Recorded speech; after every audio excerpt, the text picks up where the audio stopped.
Step by step, this is how we're going to plant our no-dig potatoes. Step 1, we have cleared an area here. This is part of the duck enclosure. We're going to fence it off using this. Very quickly what I'm going to do is I am going to break up the soil, not dig it, but fork it. It's because the ducks have compacted it so much and the drainage is terrible. And this stuff is going to be absolute dynamite because of the amount of manure. Bring it up, there's the air in because it'll be anaerobic. Then water go through because we're going to get rain. And the last thing we want is our potato sitting in a pool of water.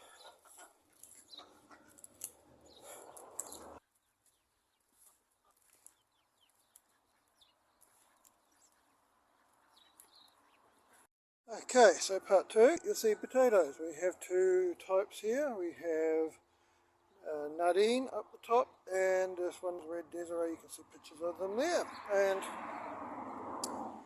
they have been in my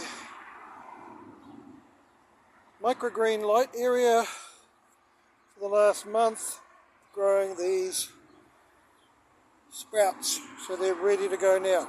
You can also see I have got compost, and I'll talk about that in a minute. Okay, so you can see we've loosened the soil and we've got the compost. Now, some people would cover this entire area with compost, 3 or 4 inches thick.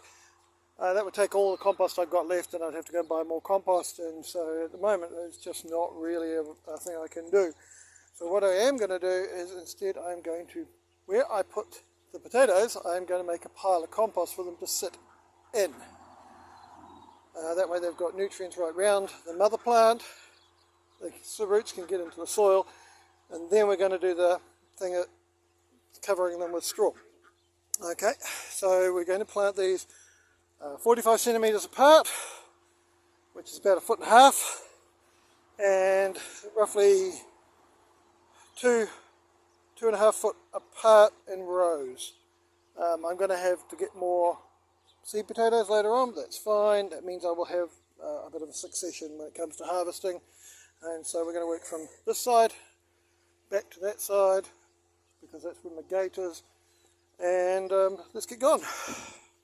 Saw the Nadines, and I put that stick there to mark where the Nadines end, and that will help me keep track of the variety. So next we'll go in the Red Desiree, and then I'm just going to put in some agria. And they're not even seed potatoes as such, but just, you know, from the bag. Show you can do this shit at home. But we're going to compare the results in terms of, you know, how much each one gives come autumn when I dig these buggers up. Planted. Now it's time for the next step, which is we're going to cover them just a little with some compost, and then we're going to cover them completely with hay. So this is the compost we're using, which is homemade compost, and as you can see, it is absolutely riddling with compost worms all over the place, everywhere you look. Compost worms, compost worms.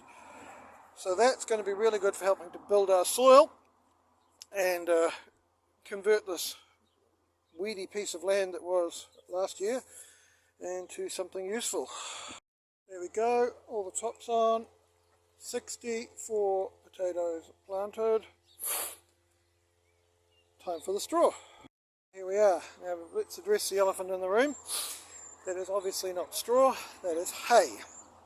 There's a couple of reasons for that. One is straw is usually the byproduct of barley or wheat, something like that.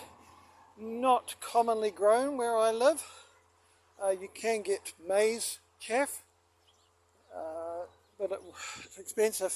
I haven't seen anything commercially available cheap enough to be able to get the quantities I need. Whereas hay bales, on the other hand, are easy to come by because there's always someone lifestyle block with horses or something like that who doesn't store them properly or gets them wet or whatever, and they have to get rid of them. Now people are going to say, oh, but you're going to get weed seeds. Well, yes, you're going to get weed seeds. The weeds are going to grow. but you keep on top of them. They'll be easy to pull out because they're going to be in the hay, and you put more hay on top and smother those weeds. And as you can see from across there, we have treated that for several years. There are very few weeds. Okay, so it's not like it just suddenly takes over and you've got gorse growing in the middle of your potato field. So we are going to cut the string on this, and then we're going to spread it.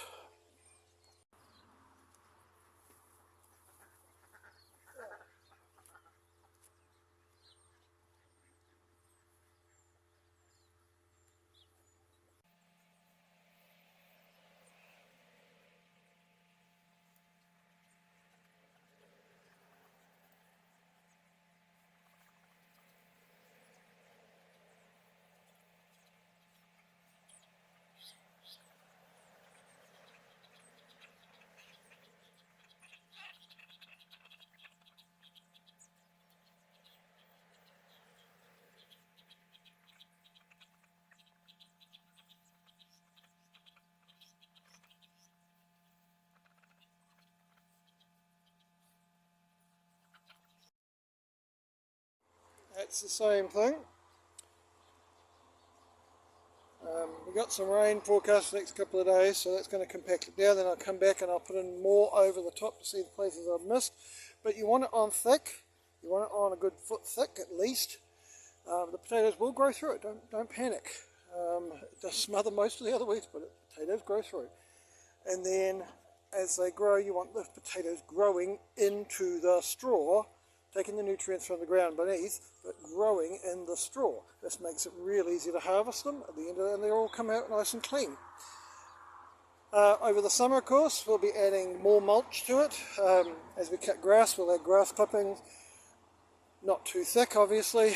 We don't want to end up killing them with a heat, or but spreading them thin over the top. Add some moisture back. It's going to retain the moisture in the soil over our summers, which tend to be drier than a nun's cooch.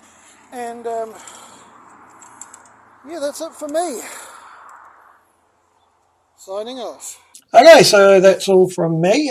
If you like that video, feel free to subscribe, share, whatever you like. If you've got any questions, I'm glad to try and answer them. I'm not an expert, but I'll try. If you've got any suggestions, let me know.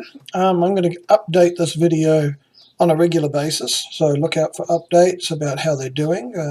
We'll talk about the weather conditions and how those potatoes are coping, and of course we'll compare the harvests at the end of the season. We're also going to compare them, perhaps unfairly, but we will make a comparison with potatoes that I am growing in a pot, aka Simplified Gardening UK, I think he's called.